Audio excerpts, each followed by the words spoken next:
राधे राधे दोस्तों, मैं आपको एक ऐसी अद्भुत कथा सुनाने जा रहा हूँ जो हमें ये सिखाती है कि इंसान चाहे कितना भी प्रयास कर ले, भाग्य में जो लिखा है उसे टाल नहीं सकता। ये कथा केवल सुनने मात्र से ही मनुष्य को अपने जीवन की गहराई समझ आती है। तो आइए इस रोचक कथा को आरंभ से लेकर अंत तक ध्यानपूर्वक सुनिए। प्राचीन ऋषियों की बातें, कर्म और भाग्य का रहस्य।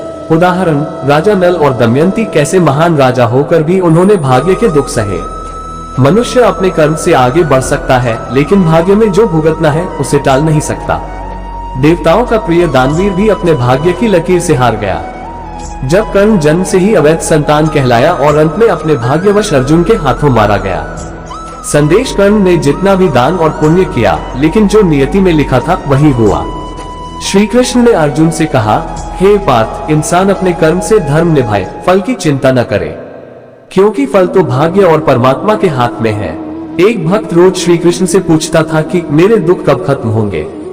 कृष्ण मुस्कुराकर कहते, जब तुम्हारा भाग्य पूरा होगा तब। कभी कभी हमारा हर प्रयास असफल होता है, क्योंकि भाग्य की घड़ी अभी नहीं आई होती।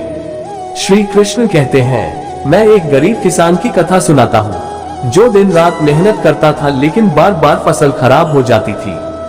गांव वाले कहते, इसके भाग्य में सुख लिखा ही नहीं। लेकिन किसान हिम्मत नहीं हारता और अंत में समझ जाता कि भाग्य को टाला नहीं जा सकता, पर धैर्य से सहा जा सकता है। मित्रों, यही जीवन का सत्य है। हम चाहे लाख उपाय कर लें, जो भाग्य में लिखा है उसे भुगतना ही पड़ता है। परंतु हमें निराश नहीं होना चाहिए, क्योंकि भाग्य दुख देता है, लेकिन वही भाग्य सुख भी देता है। हमें बस धैर्य रखना है और ईश्वर पर विश्वास करना है। तो मित्रों, आपने देखा कि महान राजा, योद्धा, भक्त और साधारण इंसान सभी को भाग्य का लिखा भुगतना पड़ा। इसलिए जब जीवन में कठिनाई आए तो घबराए नहीं, समझ ले कि यह भाग्य का लिखा है। और याद रखें, दुख के बाद सुख अवश्य आता है। यही सच्चाई है। इसी विश्वास के साथ जीवन जिए और प्रभु का नाम लेते रहें। जय श्री कृष्ण।